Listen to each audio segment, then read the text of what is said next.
الحمد لله الذي خلق الإنسان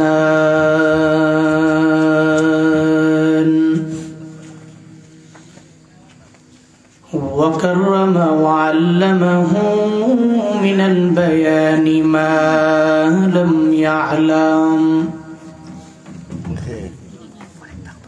فسبحان الذي لا يحصى امتنانه باللسان ولا بالقلم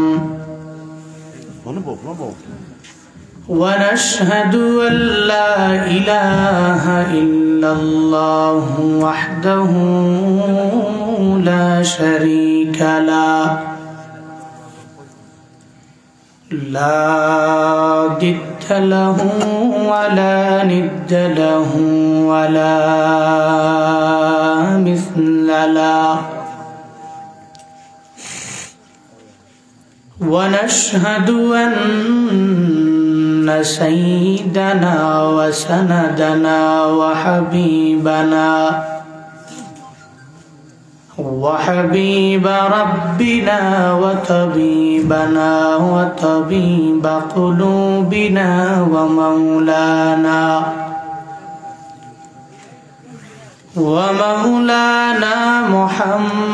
محمدا عبده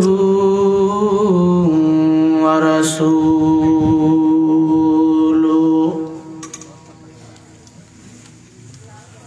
صلى الله تعالى عليه وعلى آله وأصحابه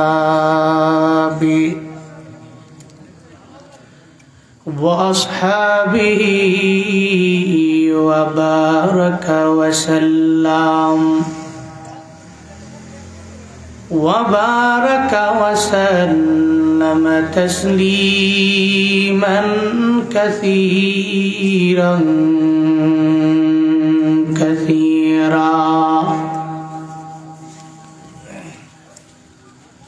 أرسله بالحق بشيرا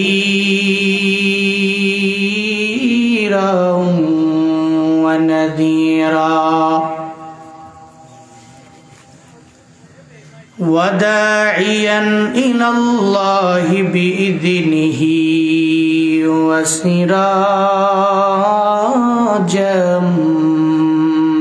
منيرا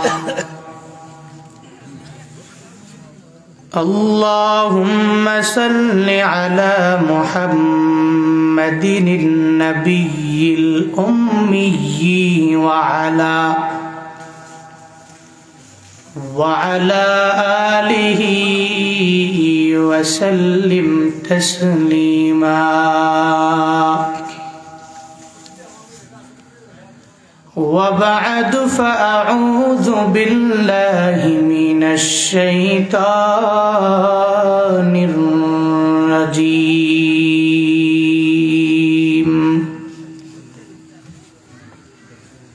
بسم الله الرحمن الرحيم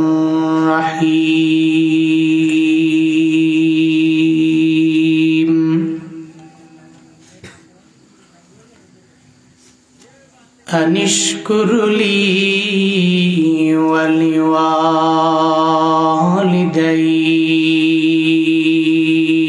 ولوالديك إلي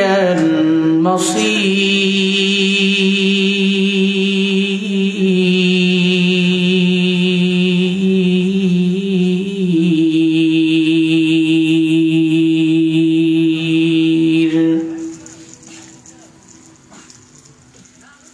وقال النبي صلى الله عليه وآله وسلم إن من أكبر الكبائر الشرك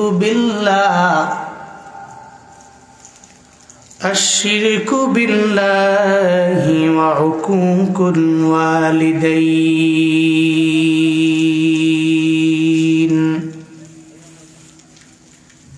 أو كما قال النبي عليه الصلاة والسلام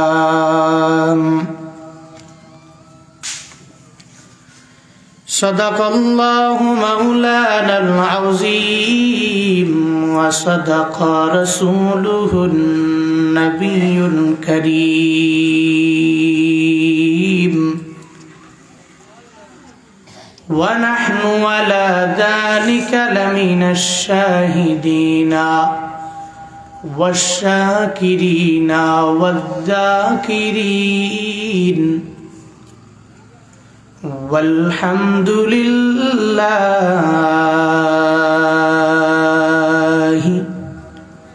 رب العالمين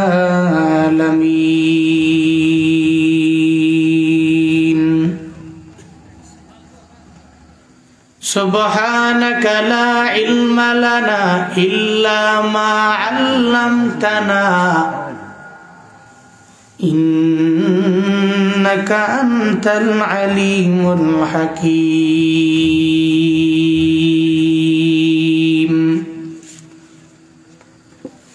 رب اشرح لي صدري ويسر لي أمري واحلل عقدة من لساني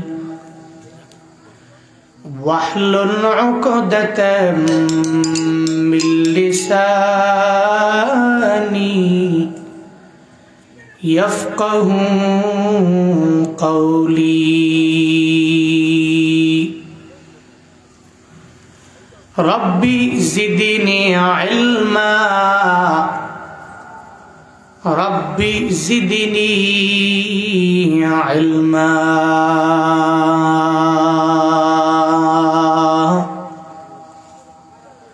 ربي زدني علما ربي يسر ولا تعسر وتمم علينا بالخير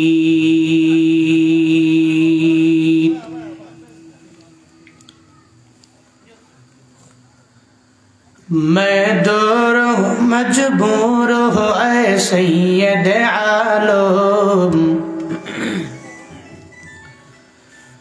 मैं दूर हूँ मजबूर हो ऐ सैयद आलम दीदार दिखाते नहीं आवाज सुना दो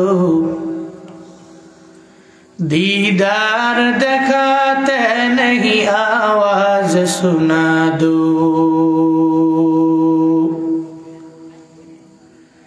मैं सूरत यूसुफ को नहीं चाहने वाला मैं सूरत यूसुफ को नहीं चाहने वाला मैं कैस के मानंद नहीं आशिक लैला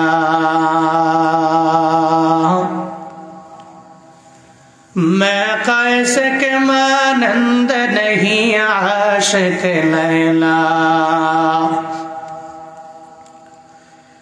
मैं आशिक मौला हूँ मेरा इश्क दवाना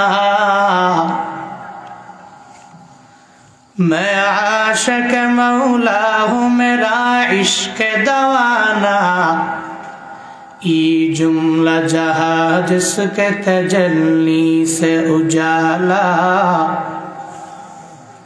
ये जुमला जहाँ जिसके तजल्ली से उजाला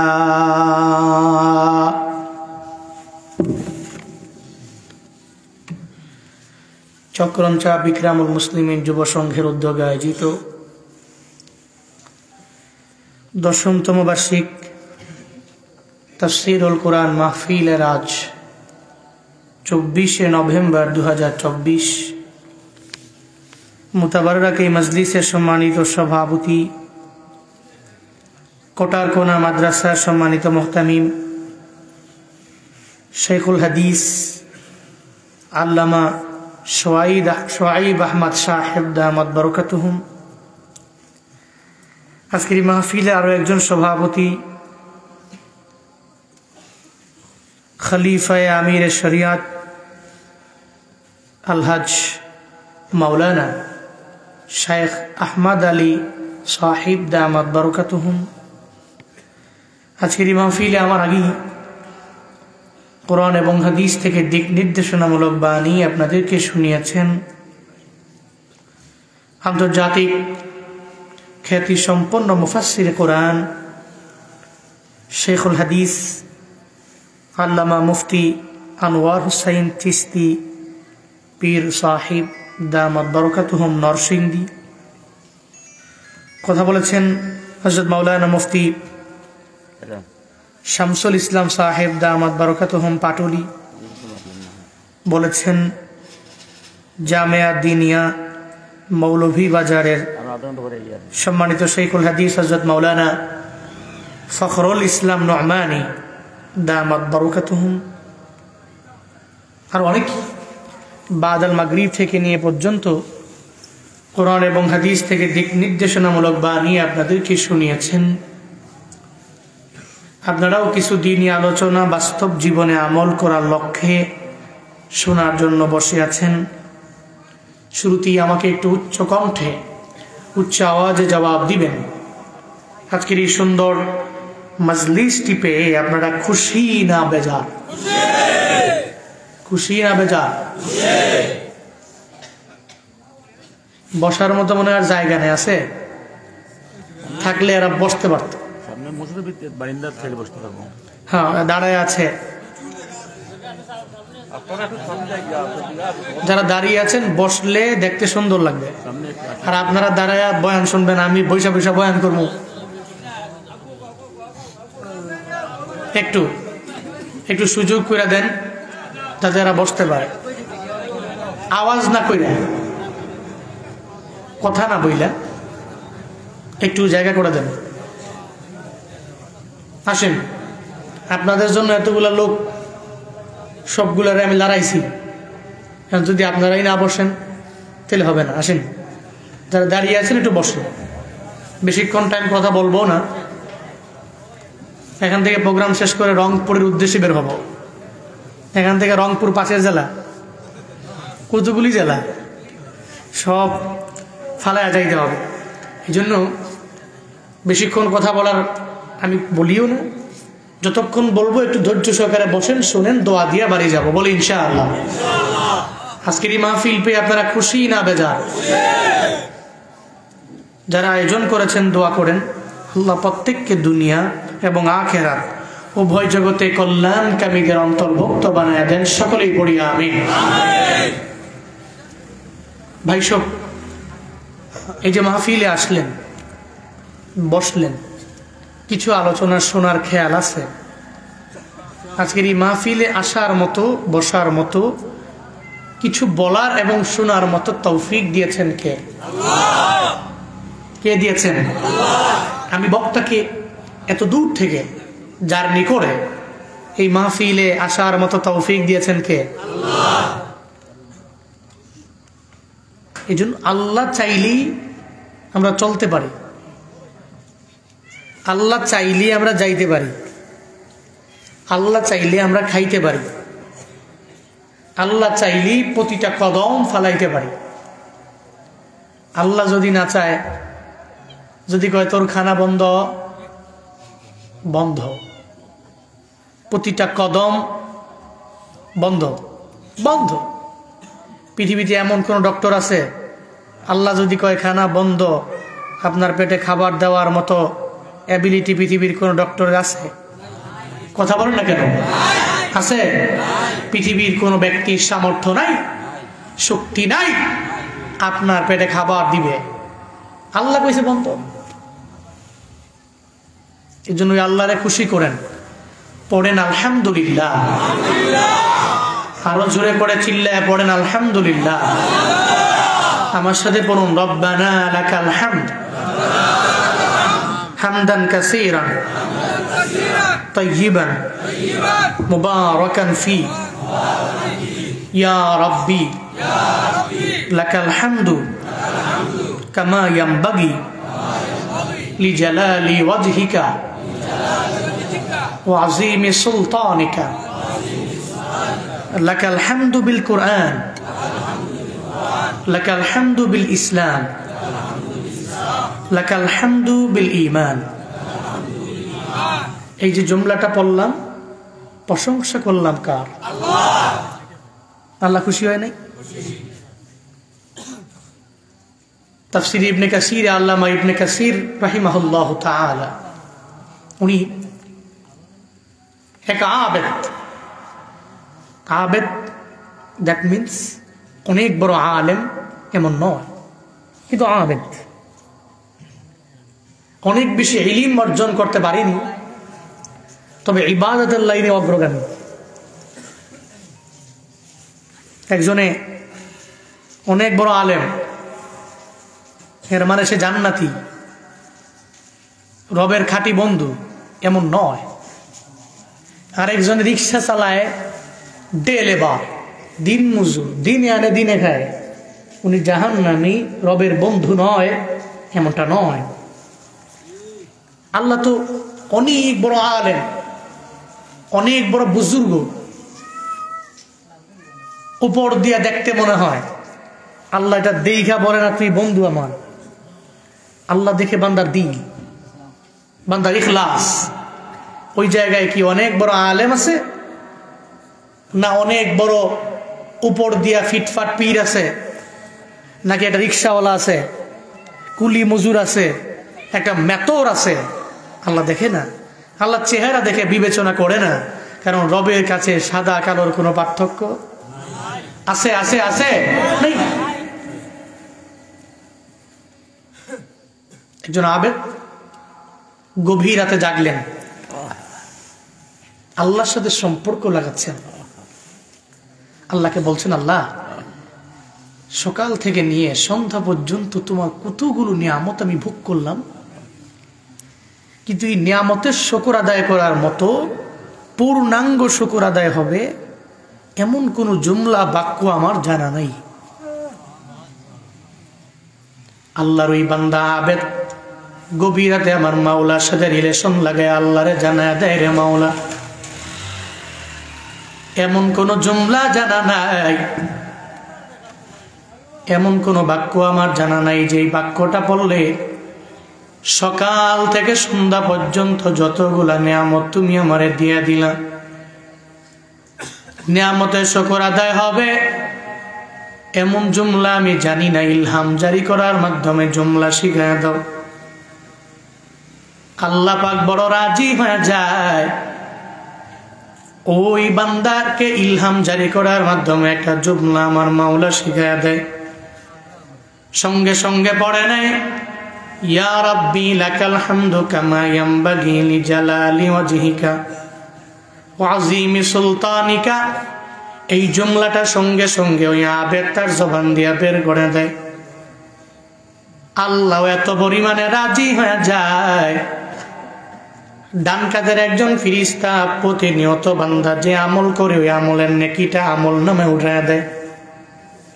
কেউ যদি জবান দিয়া পড়ে সুবহানাল্লাহ, বলতে দেরি হয়ে যাবে, ডান কাদের ফেরেশতা আমল নামার ভিতরে 10টা নেকি উঠাইতে দেরি করে না। বান্দা যদি আলহামদুলিল্লাহ পরে সঙ্গে সঙ্গে 10টা নেকি আমল নামায় দিয়া দেয়। আল্লাহু আকবার যখন পরে নেয়, 10টা নেকি বান্দার আমল নামায় সঙ্গে সঙ্গে ডান কাদের ফেরেশতা দিয়া দেয়। ইয়া রাব্বি লাকাল হামদু কামা ইয়ামবাগি লিজালালি ওয়াজহিকা ওয়া আযীমি সুলতানিকা। এই জুমলাটা পড়লে কতটুকু নেকি দেওয়া লাগবে ডান কাদের ফেরেশতার জানা নাই। সঙ্গে সঙ্গে সে রবের দরবারে আল্লাহকে ডাক দিয়া বলে, রে মাওলা আপনার এই বান্দাটা এতক্ষণ সুবহানাল্লাহ পড়লো, 10টা নেকি দেওয়া লাগবে আমার জানাস। আলহামদুলিল্লাহ পড়লো, 10টা নেকি দেওয়া লাগবে আমার জানাস। আল্লাহু আকবার পড়ে নিল, 10টা নেকি আমল নামায় দেওয়া লাগবে আমার জানাস। এখন সে তার জবান দিয়া সুবহানাল্লাহ পড়ে নাই, এখন জবান দিয়া আলহামদুলিল্লাহ পড়ে নাই, জবান দিয়া আল্লাহু আকবার শুধু বের করছে এমন নয়, আপনি যত বড় ওই বড়ত্ব অনুযায়ী সে তার প্রশংসার জুমলাটা জবান দিয়া বের করলো। কত নেকি দেওয়া লাগবে এই ব্যাপারে বিন্দু মাত্র পরিমাণ ধারণা আমার নাই। আল্লাহ গো শত নেকি দেওয়া লাগবে, আপনি বললে আমি দিয়া দিব। আল্লাহ পাক তখন বলে, ও ডান কাঁধের ফেরেশতা, না না, আমার বান্দার আমল নামায় 10টা নেকি দেওয়া লাগবে না, আমার বান্দার আমল নামায় 100 নেকি তুমি দেওয়া লাগবে না, আমার বান্দার আমল নামায় 1000 নেকি দেওয়া লাগবে না, বান্দার আমল নামায় 1,00,000 নেকি দেওয়া লাগবে না, আমার বান্দার আমল নামায় 1,000,000 নেকি দেওয়া লাগবে না, আমার বান্দার আমল নামায় কোনো নেকি উঠানোর প্রয়োজন নাই। বরং বান্দা যে জবান দিয়া ইয়া রাব্বি লাকাল হামদু কামা ইয়ামবাগি লিজালালি ওয়াজহিকা ওয়া আযীমি সুলতানিকা জবান দিয়া বের করে দিল, এই পুরো জুমলাটাই আমার বান্দার আমল নামায় উঠায়া দাও। ডান কাঁধের ফেরেশতা বলে, ও মাওলা কেন এই পুরা জুমলাটা কেন উঠায় দেওয়া লাগবে, কেন কোনো নেকি বান্দার আমল নামায় দেওয়া লাগবে না? আল্লাহ কয়, ও ফেরেশতা, হাসরের ময়দানে মিজানের দাড়ি পাল্লায় বান্দা যেদিন দাঁড়ায় যাবে, কেউ ডান হাতে আমল নামা পাবে, কেউ আবার বাম হাতের মধ্যে আমল নামা পেয়ে যাবে। ডান হাতে আমল নামা পাবে, ওর মতো কপাল ভালো এই পৃথিবীর মধ্যে কেউ নাই রে বাপ। সুজা বিজলির আকারে পলসিরাত পার হইয়া আমার রবের জান্নাতের মধ্যে চলে যাব। বাম হাতে আমল নামা যার, এর মানে বদের পাল্লাটা ভারী হয়ে গেল, নেকের পাল্লাটা ভারী বানাইতে পারে নাই। আল্লাহ সেদিন বলবে, ও আমার বান্দা, তোর জন্য বড় মায়া করে জান্নাত বানাই না, আমল নামা আমার হাতে দাও। আল্লাহ ওদিন আমল নামা দেখবে কোন একটা আমলের উসিলায় জান্নাতে ঢুকাইয়া দেওয়া যায় কিনা। আল্লাহ ওদিন দেখবে কোন মাহফিলের মধ্যে যায় যেন বান্দা তার জবান দিয়া পড়ে নিল, ও মালিক তুমি বড়, তোমার বড়ত্ব অনুযায়ী আমি তোমার প্রশংসা আদায় করে নিলাম। আল্লাহ সেদিন বলবে, তুই আমার দুনিয়ায় বড় বানাইলা, আমারে বড় বললা, আমার বড়ত্ব অনুযায়ী শুকরিয়ার বাক্যটা তোর জবান দিয়া বের করলাম, এত রাজি হয়ে গেলাম, যা যা জাহান্নাম থেকে ফিরাইয়া জান্নাতে ঢুকাইয়া দিলাম। আতিনা ফি দারে দুনিয়া না হাসান, আতিনা ফি দারে উকবা না হাসান, ইয়া গিয়াসাল মুস্তাগীসি নাহদিনা লফদিকার বিল উলুমে ওয়াল গিনা, হর গরিদে নেকো তু তৈয়ার है, झूना मंगे उस्त तू बेजारो है। আল্লাহ পাক জানায় দেয়, কোন বান্দা যদি আমি রবের শুকর আদায় করে নেই, আমি আল্লাহ বান্দার প্রতি বড্ড রাজি হয়ে যাই। লা ইন শাকারতুম লা আযীদান্নাকুম, কেউ যদি শুকর আদায় করে আমি মাওলা দুনিয়াতেই বাড়ায়া দেই। এই গরিব, আল্লাহ পাক তোমারে গরিব বানাইল, সাবধান, কৃতজ্ঞ হওয়া যাবে না। এই ডে লেবার, যারা দিন মজুর, দিনে এনে দিনে খাও, জীবনেও কোনোদিন ভিক্ষার জন্য নামা যাবে না। আমার রবের উপরে তাওয়াক্কুল করে আগাও, যদি শুকর আদায় করতে পারো আল্লাহ পাক বলেন আমি মাওলা বাড়ায়া দিব, বাড়ায়া দিব। আল্লাহ বলেন আনিশকুরলি ওয়া লিওয়ালিদাইক, 1 নম্বরে তুই আমার শুকর আদায় করে নাও, 2 নম্বরে মা বাবার শুকর আদায় করে নাও, 1 নম্বরে ওই আল্লাহর শুকর আদায় করবা যে আল্লাহ তোমারে বড় মায়া করে বানাইলেন। আসমান দিলেন ফিরি, জমিন দিলেন ফিরি, নদীর মাছও দিলেন ফিরি। দুনিয়াতে এমন কোন নিয়ামত নাই, সব নিয়ামত গুলো বান্দার জন্য ফিরি বানায়া দেয় নাই। মাছ কিন্না খেলাম অথবা নদী থেকে ধরলাম, মাছের জন্য ট্যাক্স দেওয়া লাগে না।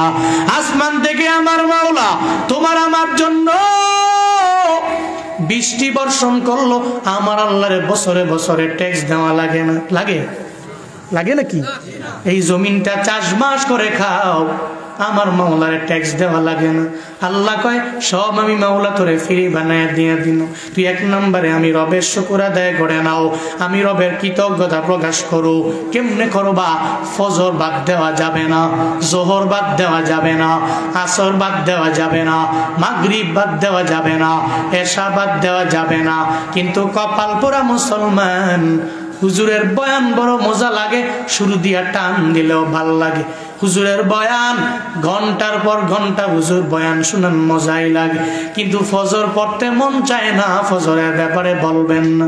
জোহরও পড়ে না, আসর মাগরিব এশাও পড়ে না। এত যে মাহফিল, এরপরেও ফজরের সময় মুসল্লি নাই, ঠিক কিনা? হুজুর বয়ান বড় মজা, খালি বয়ানই ভাল লাগে, বয়ান করেন। এলাকায় মাহফিল আছে রে, চান্দা লাগলে নিস, টাকা লাগলে নিস, কিন্তু মাহফিলে আইসা প্রতিবার যে আসলাম, একটা পুঁজি নিয়ে যদি যাইতাম, একটা আমলের পুঁজি, অন্তত পক্ষে এই আমলের পুঁজিটা আমি কন্টিনিউ করব, একটা পুঁজি নিয়ে যদি যাইতাম, জীবন ধন্য হয়ে যেত। কত মাহফিল এই জীবনে শুনছেন, গুইনা শেষ করতে পারবেন? এলাকায় মাহফিল কম হয়, প্রতি বছর এত মাহফিল, এত ওয়াজ, এত বক্তারা দূর দূরান্ত থেকে আসেন। আপনি যদি এখান থেকে একটা আমলের পুঁজি নিয়ে যাইতেন, কিন্তু না তো, এরপরেও ফজরে মুসল্লি নেই।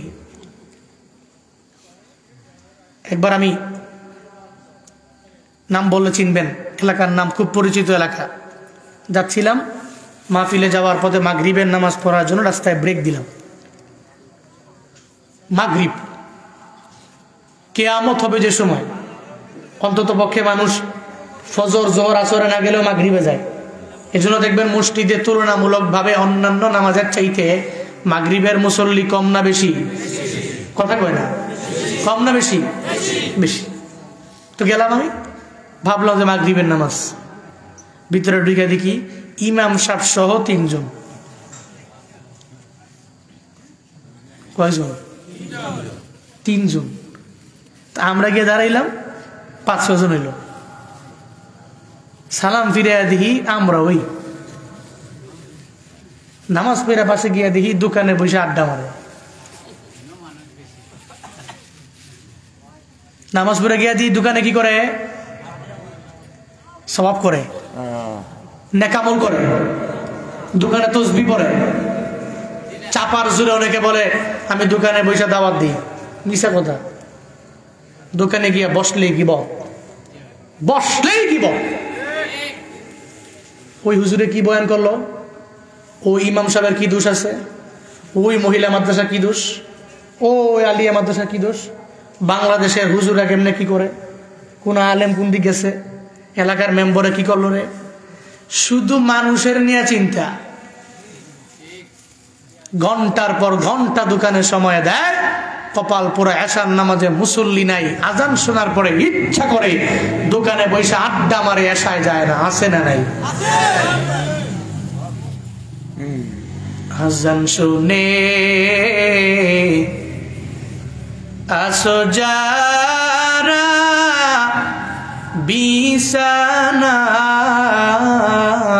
বিছানায়, তাদের জন্যে কান্দেন নবী মদিনায়, তাদের জন্যে কান্দেন নবী মদিনায়।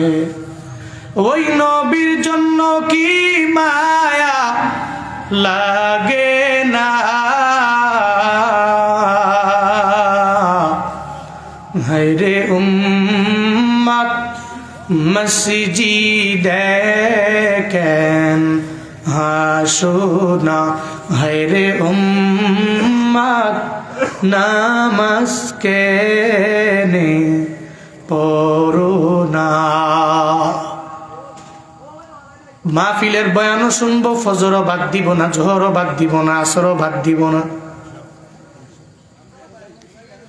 হুজুরের বয়ান বড় মজা। শুধু বয়ান শুনলেই হবে না, হুজুরের রিকোয়েস্ট হলো ফজরের মধ্যে মুসল্লি দিয়া মসজিদটারে ভরপুর বানায়া দাও। আমার রবের শুকর আদায় হয়ে যাবে, রব তোমার প্রতি পরিপূর্ণ রাজি হয়ে যাবে। আল্লাহ পাক বলেন, 1 নম্বরে বান্দা তুই আমার শুকর আদায় করে নাও। ওই রবের শুকর কেমনে আদায় করব? বলে নামাজের মাধ্যমে করব, রোজা রাখার মাধ্যমে করব, নেক আমলের লাইনে অগ্রগামী হওয়ার মাধ্যমে আমার মাওলারে পরিপূর্ণ রাজি বানায় ফেলবো। ও আল্লাহর বান্দারা, আল্লাহ পাক যে জানা দিলেন শুকর আদায় করার জন্য। কেন করবা? বলে আমি আল্লাহ তো তোমার মায়ের মাধ্যমে দুনিয়ার মধ্যে তোমারে আনলাম, তোমার মা বাবা 2 জনের মাধ্যমে দুনিয়ার মধ্যে আমি আল্লাহ আনলাম, দুনিয়াতে আসলাম। মা বাবা হলো মাধ্যম, সরাসরি একজন মালিক চিন্না বলো তার না। কে মালিক? আল্লাহ হলেন সরাসরি তোমার আমার মালিক। মা বাবা হলো ওসিলা, মা বাবার মাধ্যমে বান্দা তুমি দুনিয়া পাইলা, দুনিয়া দেখতেও পারলা। আল্লাহ পাক বলেন, আমি আল্লাহ কত মায়া করে তোমার ওই মায়ের গর্ভের মধ্যে সুন্দর করে বড় করলাম। বন্দারে, একটা মানুষ জীবনেও কোনোদিন কোনো মানুষ বানাইতে পারবে না, কোনো বিজ্ঞানী পারবে না, কোনো ডক্টর পারবে না, কোনো কবিরাজ পারবে না। মানুষ বানানোর ক্ষমতা কারো নাই। বরং আল্লাহ পাক একটা মানুষ বানাইলেন। একটা মানুষকে যদি তুমি টুকরা টুকরা টুকরা টুকরা করে দাও, মানুষের মাথা থেকে নিয়ে পা পর্যন্ত যত রোগ আছে, শুধু তাই না রে বাবা, পুরো বডিটাকে যদি আমার মাওলা কত পরিমাণে সিমটম দিয়া তোমারে আমারে বানাইলো। ওই বিজ্ঞানীরা বলে, একটা মানুষের যদি টুকরা টুকরা কইরাও যদি পুরো পৃথিবীটাকে যদি ঘুরান দিয়া 3 বার যদি হয়, 3টা বার যদি ঘুইরা একটা মানুষের বডির ভিতরে যতটুকু আমার মাওলা গঠন প্রণালী দিয়া দিলেন, এগুলো একটা একটা একটা একটা কইরা যদি সুন্দর করে সাজায়া দাও, পুরা পৃথিবী 3টা শেষ হয়ে যাবে। এরপরেও একটা মানুষের গঠন প্রণালীর ওই সিমটম সাজায়া শেষ করা যাবে না। জনৈক বিজ্ঞানী আল্লাহ পাক মানুষ যেমনে বানাইলেন প্লুটোপ্লাজম, আদি প্রাণ সত্তার মাধ্যমে, যে প্লুটোপ্লাজমের ভিতরে মাটির রাসায়নিক সমস্ত উপাদানগুলো নিহিত। এই সব মাটির রাসায়নিক উপাদান নিয়ে একজন বিজ্ঞানী টানা 15 বছর লাগায় চেষ্টা করে একটা মানুষ বানাইবার, একটা মানুষ দুনিয়ার মধ্যে আমি বানাইব, এই চিন্তা নিয়ে আগায় যায়। প্লুটোপ্লাজমের ভিতরে, মানব দেহের ভিতরে সবচেয়ে বেশি উপাদান যে 4টা থাকে একত্রে করলেন। অক্সিজেন, নাইট্রোজেন, কার্বন ডাইঅক্সাইড, এরপরে হাইড্রোজেন, এই 4টা উপাদান সামনে আনলেন।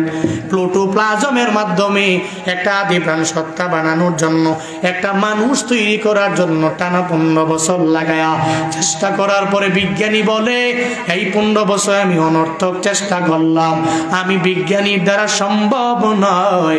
এর মালিক একজন, এর খালিক একজন। ও বান্দা আওয়াজ দাও, চিল্লায়া বলো তার না।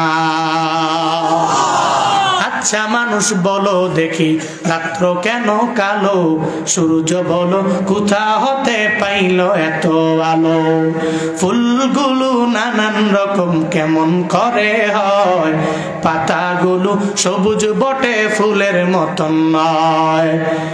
দুধ কেন এত সাদা? মরিচ কেন ঝাল? আমগুলো পাকলে বলো কেমনে হয় তালাল? পশু পাখি কয় না কথা, মানুষ কেন কয়?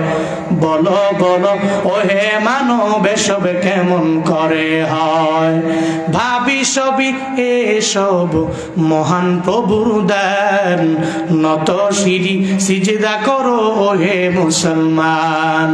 আমরা সবাই বাস করি পৃথিবীরই অঙ্গে, হাতের লিখা মুখের চেহারা মিলে না কারো সঙ্গে, আর মিলে না কলমে সই বুড়ি আঙ্গুলের টিপ।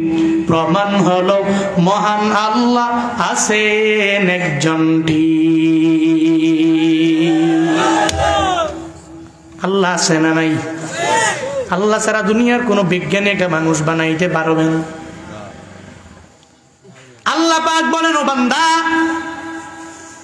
কত মায়া করে তোরে বানাইলাম, তুমি এত পরিমাণে দুর্বল, দুনিয়ার মধ্যে আসার পরে নিজে খাইতেও পারো না, বলতেও পারো না। মায়ের সামনে তুমি ওয়া ওয়া করে চিল্লাও, এই চিল্লানোর পুঁজি ছাড়া আর কোনো পুঁজি তোমার নাই। আমি আল্লাহ মায়ের অন্তরের ভিতরে এমন একটা রাডার মায়ের অন্তরে ফিট করে দিলাম তোমার আমার জন্য। আল্লাহ বান্দার জন্য মায়ের অন্তরে কি পরিমাণে রাডার ফিট করে দিলেন। বন্দা যখন হঠাৎ করে ছোটবেলায় ওয়া ওয়া করে চিল্লায়, হঠাৎ করে বাবায় জিজ্ঞাসা করে, ও বউ আমার কেন কান্না করে? বলে এখন খাওয়ার জন্য কান্না করে, বলে খাওয়ায় দাও। এরপরে হঠাৎ করে শিশু হয়ে যখন ওয়া ওয়া করে, ছোট্ট একটা বাচ্চাটা যখন চিল্লায়, এরপরে আবার বাবায় বলে কেন কান্না করে? বলে এখন ওয়াশরুমে যাওয়ার জন্য কান্না করে। এরপরে আবার কান্না করে ওয়া ওয়া করে যখন চিল্লায়, এরপরে আবার বাবায় বলে বিবি আমার এখন সন্তান আমার কেন কান্না করে আমার বুঝে হয় না। বলে এখন কান্না করার কারণ, বলে আপনার সন্তানটা ঘুমের জন্য কান্না করে। আল্লাহ কয় তোর মায়ের অন্তরের মধ্যে আমি মাওলা রাডার ফিট করে দিয়ে দিলাম। বান্দা তোমার যখন যা লাগবে সব আমি মাওলা তোমার মায়ের মাধ্যমে ব্যবস্থা করে দিলাম। এরপরেও দুনিয়ায় যাওয়ার পরে তুমি শিরকের গুনাহের মধ্যে লিপ্ত হয়ে যাও, আমি রবের অকৃতজ্ঞ বান্দা হয়ে যাও। একটু কৃতজ্ঞও হও না, একটু নামাজও পড়ো না, রোজাও রাখো না, নেক আমল করো না, আমি রবের শাকিরিন বান্দাদের অন্তর্ভুক্ত নিজের বানাও না। আল্লাহ পাক জানায়া দেয়, ও বান্দা অকৃতজ্ঞ হওয়া যাবে না, যাবে না, যাবে না। এক নম্বরে শুকর আদায় করব কার?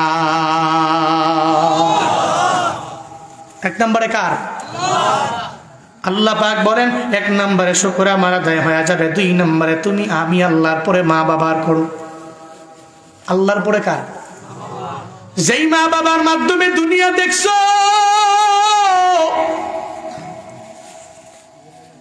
ওই মা বাবার শুকর বান্দা তুমি আদায় করে নাও।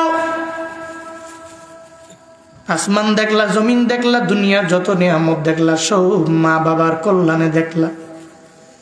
ইদুয়ার উপরেও কপাল পুরা যুবক, 23 বছর 24 বছর হওয়ার পরে হঠাৎ করে কেন যেন তুমি মায়ের ভুইলা গেলা। ঘরের মধ্যে একটা সুন্দরী বিবি আছে, এখন তোমার ঘরের মধ্যে সুন্দর একটা বিবি পাইয়া, সন্তানাদি পাইয়া, তোমার মায়ের কথা এখন আর তোমার মনে নাই রে বাপ। বাবার কথা মনে নাই, আব্বা আম্মার মনে আঘাত দিয়া দিয়া কত যুবক আঙায় যাও।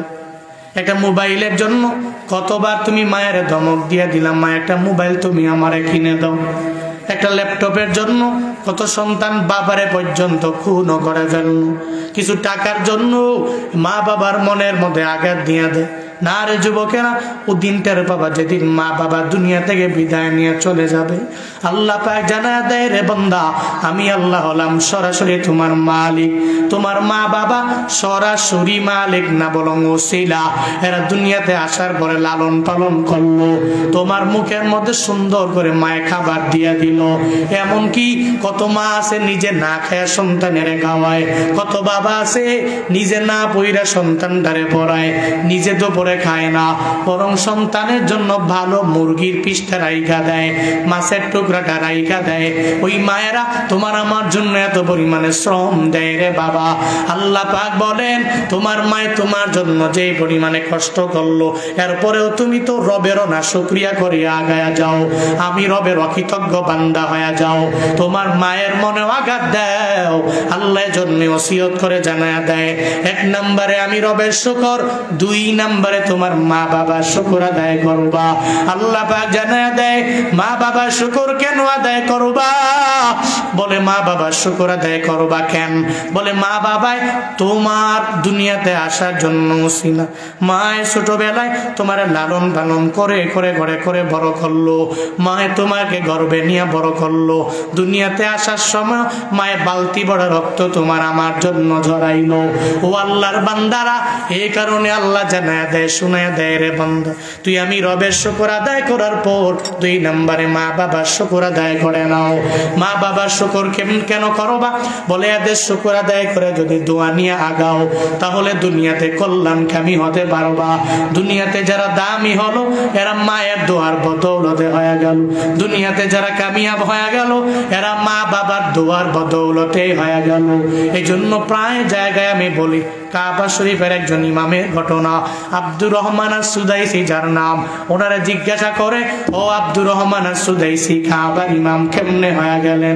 বলে, আমার ইলমের পাওয়ার নাই, আমার আমলের পাওয়ার নাই, আমার ইলমের পাওয়ারে ইমাম হই নাই, বরং আমার মা বাবার দোয়ায় আল্লাহ আমারে কাবার বড় ইমাম বানায়া দিছি। কার দোয়ায়? আমার মায়ের দোয়ায় আল্লাহ আমারে কাবার ইমাম বানায়া দিছে। এখন বলে, আপনি বলেন দি কি কাহিনী? আপনার ইলমের পাওয়ার নাই, ইলমের পাওয়ার নাই, আমলের জন্য নাই, তাহলে কাবার ইমাম হয়ে গেলেন কেমনে? বলতে লাগলেন, ছোটবেলায় আমি আমার মায়েকে সঙ্গে করে লয়ে উমরা করার জন্য আসলাম। বাইতুল্লাহ আসার পর আমার মা নিজে একা একা ঘুরে ঘুরে তাওয়াফ করে মাথা ফের এক সাইডে আমার দাঁড় করে রাখে। আমি এক সাইডে দাঁড়ায় থাকি, আর আমার মা একা একা তাওয়াফ করার জন্য ব্যাকুল হয়ে যায়। মার মনে চিন্তা, ছোট্ট মানুষ কাবার পবিত্রতা বজায় রেখে চলতে পারবে না। মার মনে চিন্তা চলে আসলো।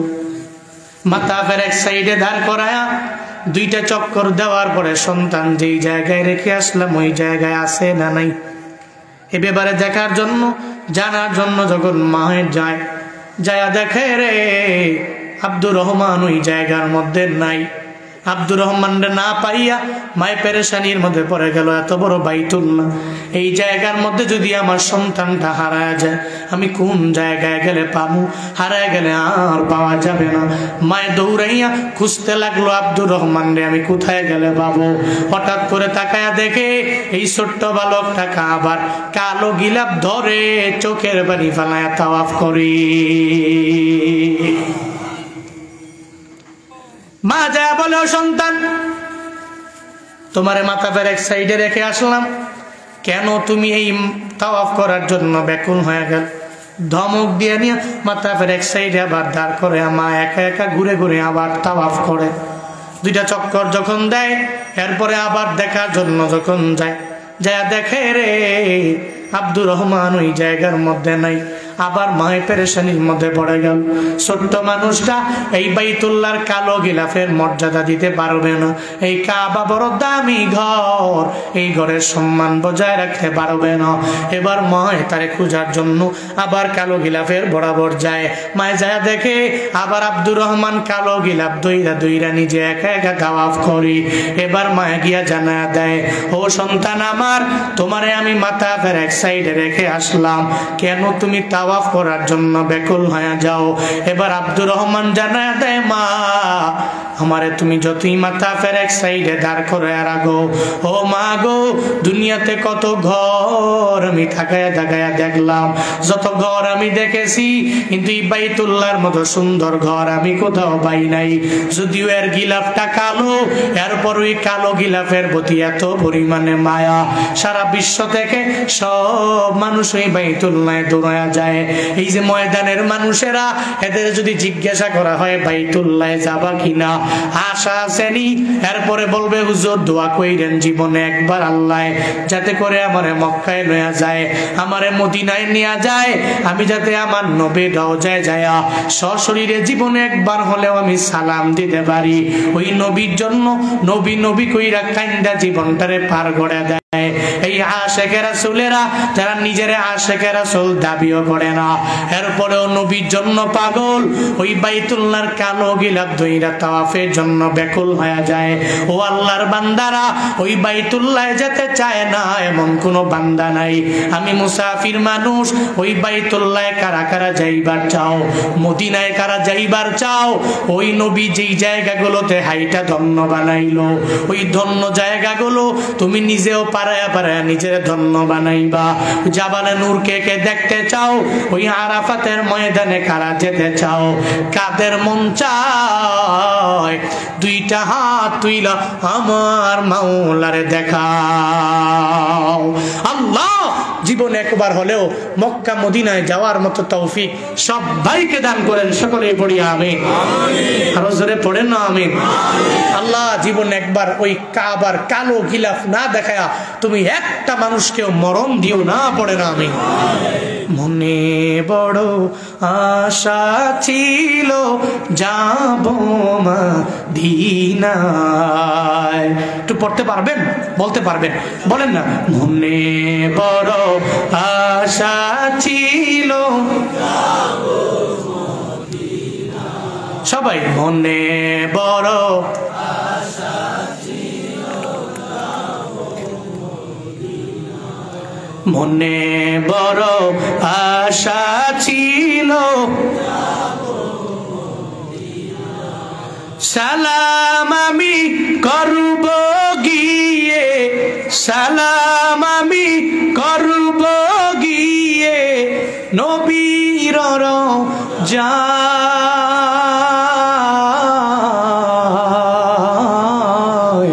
মনে বড় আশা ছিল, মনে বড় আশা ছিল, যাব আরব সাগর পারি দিব, নেই কো আমার তোরি পাখি নয় তো উড়ে যাব জানাতে ভোর করি। আরব সাগর পারি দিব, নেই কো আমার তোরি পাখি নয় তো উড়ে যাব জানাতে ভোর করি।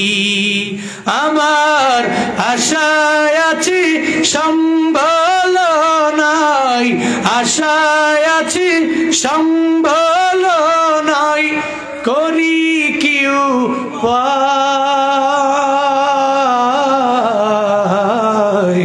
মনে বড় আশা ছিল, মনে বড়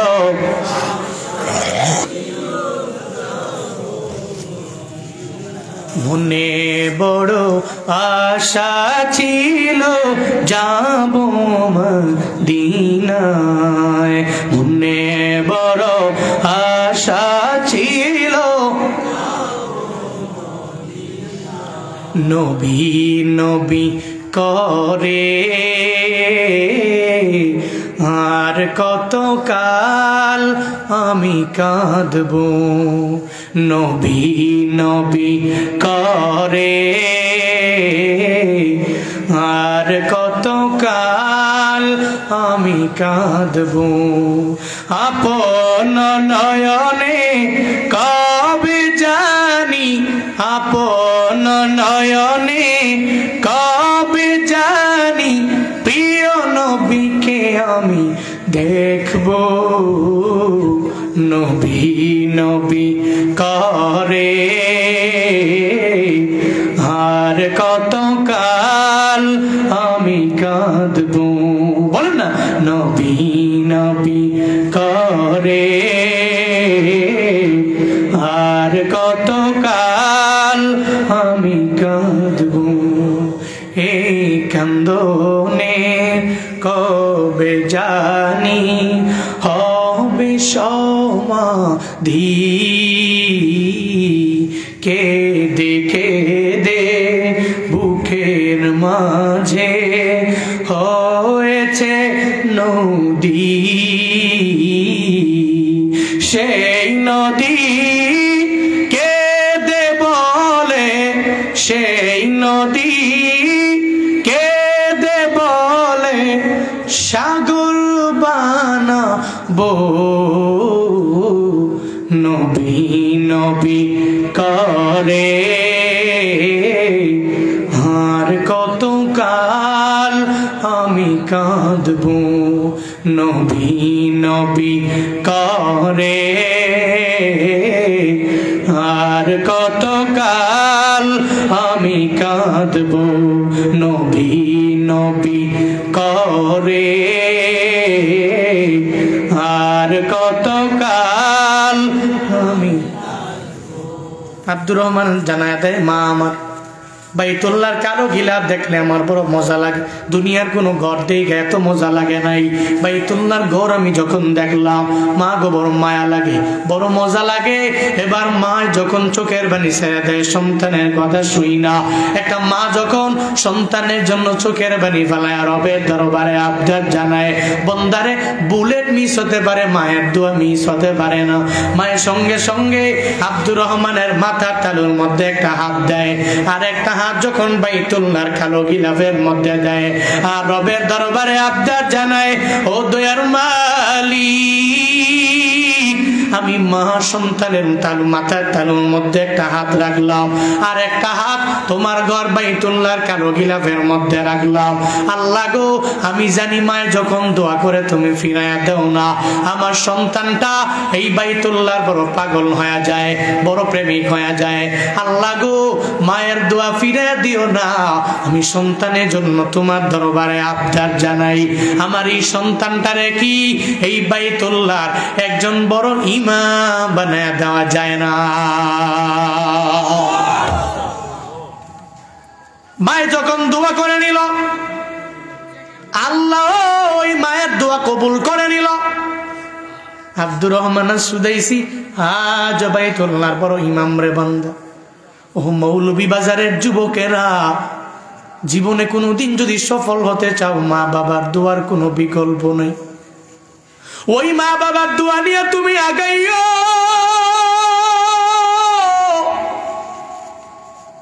ওই মা বাবার দোয়া নিয়ে অগ্রগামী হয়ে গেলে বান্দা তুমি দামি হতে পারো না। আমি জুনায়েদ আল হাবিব কেমনে দৌড়াই রে বাবা, ইলমের পাওয়ার নাই, আমলের পাওয়ার নাই, হিলমের পাওয়ার নাই, কেমনে আমি দৌড়াই? পুরো দেশের মধ্যে গুইরা বয়ান করি, কেমনে ঘুরি? আমার চাইতে বড় আলেম ডানে বামে পেছনে সামনে অভাব নেই, বড় আমলওয়ালা বড় আবেদ আমার চাইতে এই দুনিয়ায় অভাব নাই, দেশে অভাব নাই। আল্লাহ কেন দৌড়ানোর জন্য তৌফিক দেয়? আমি সব বলি, আমার কোনো কামালিয়াত নাই, আমার কোনো অর্জন নাই রে বাবা, সব হলো আমার মাওলার দয়া আর আমার মা বাবার দোয়া। রবের দোয়া দয়া নিয়ে আগাই, আর মা বাবার দোয়া নিয়ে আগায় যাই। এজন্য চলার পথে আমি আস্থা রেখে চলতে পারি, আমার রব তো আছে। ওদিকে আমার মা বাবা তাহাজ্জুদের মুসল্লায় আমার জন্য দোয়া করি, আল্লাহ গো এই সন্তানটার অ্যাক্সিডেন্ট থেকে তুমি বাঁচাইও। মায়ে যখন তাহাজ্জুদের মুসল্লায় দাঁড়ায় দোয়া করি, আল্লাহ ফিরায় দেয় না রে বাবা। মা দোয়া তো এমনি কবুল হয়, আবার তাহাজ্জুদের মুসল্লায় দাঁড়ায় যদি চোখের পানি ফালায়া একটু মুনাজাত ধরে সন্তানের জন্য দোয়া কইরা দেয়, আল্লাহ পাক তো এমনিতে কবুল করে নিবি। এই জন্য নিয়ত করে নাও, জীবনে কোনোদিন মা বাবার বদদুয়া নিয়ে আগায়ও না। টের পাবা সেদিন যেদিন মা বাবা দুনিয়া থেকে বিদায় নিয়ে চলে যাবে, মাকবারার সামনে দাঁড়ায় তুমি মায়ের জন্য চোখের পানি ফালায়া বারবার কান্না করবা, মারে মা বলে ডাকবা। মারে কত সন্তানের মায়েরে মা বলে ডাক দেয়, মা ডাইকা নেয়, এরপরে মায়ের বুকের মধ্যে নিয়ে কপালের মধ্যে চুমু দিয়া দেয়। মা গো, তুমি আমারে কেন ডাকো না? আমারে কেন তোমার বুকের মধ্যে নেও না? কেন আমার কপালের মধ্যে চুমু দাও না? কেন আমার গালের মধ্যে চুমু দাও না? ওদিন মায়ের কবরের সামনে দাঁড়ায় চোখের পানি ফালায় কান্না করবো। এরপরেও মায়ের ডাক দিবে না, এরপরেও মায়ের ডাকে সাড়া দিবে না রে বাবা। এখন থেকে নিয়ত করে নাও, জীবনে কোনোদিন মা বাবার সাথে বেয়াদবি করবা না। এই ময়দানে অনেকে আছে যেই বান্দার মাও নাই, যেই বান্দার বাবাও নাই, মা বাবা হারায় বড় পেরেশান হয়ে গেল। যেখানেই যায় মা বাবারে পায় না যারা, মা বাবার দোয়া নিয়ে চলতে পারে না যারা, আমি দোয়া করি আল্লাহ যাদের মা বাবা দুনিয়ায় নাই, এদের কবর তুমি জান্নাতের বাগান বানায় দাও। পড়ে না আমি, আর উসুরে পড়ে না আমি। তাদের আব্বা আম্মা নাই, জিগায়ও যে নাই, যে বুঝেননি, হারায় গেলে বুঝে। বৃক্ষটা বাইচে আছে, মইরা গেলে বুঝবা। বৃক্ষ তো ফল দেয় না, ফল দেয় না তো কি হয়েছে, একটু ছায়া হলেও তো তোমারে দেয়। সাবধান, উপড়ে ফেলো না, এটাকে যত্ন করে সুন্দর করে ইন ফিউচারে তোমার একটু ছায়া হলেও দিবে। যত্ন করো, কেয়ার করো। ঠিক তদ্রুপ তোমার বৃদ্ধ বাবা বৃদ্ধা মা তোমারে কিচ্ছু দিতে পারে না, টাকা দিতে পারে না, বাড়ি করছো কিচ্ছু দিতে পারে না, আব্বা আম্মায় শুধু একটু ছায়া দিয়া দোয়া দিতে পারে। হে মিয়া, বাপ মার দোয়ার যে পাওয়ার, যে শক্তি, crore crore million million dollar টাকা এক সাইডে রাখো, মায়ের দোয়াটা আরেক পাল্লায় রাখো, এটা ভারী হয়ে যাবে। জীবনের মূল কষ্ট মায়ের প্রসব বেদনায়, সাত আসমান সাত জমিন তখন মায়েরই মাথায়। জীবনের মূল কষ্ট মায়ের প্রসব বেদনায়,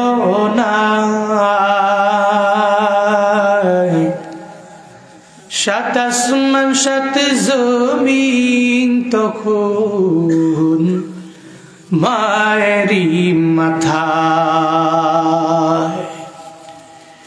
এমন মাকে কেমনে আজি, এমন মাকে কেমনে আজি যাব আমি ভুলিয়া। ও আমার প্রাণের মা, মা গো মা, কোথায় গেলে মোরে ছাড়িয়া। জনম দুঃখী এতিম আমি, চায় না কেহ ফিরিয়া। জনম দুঃখী এতিম আমি, চায় না কেহ ফিরিয়া। আমি যখন ছিলাম আমার মায়ের উদরে,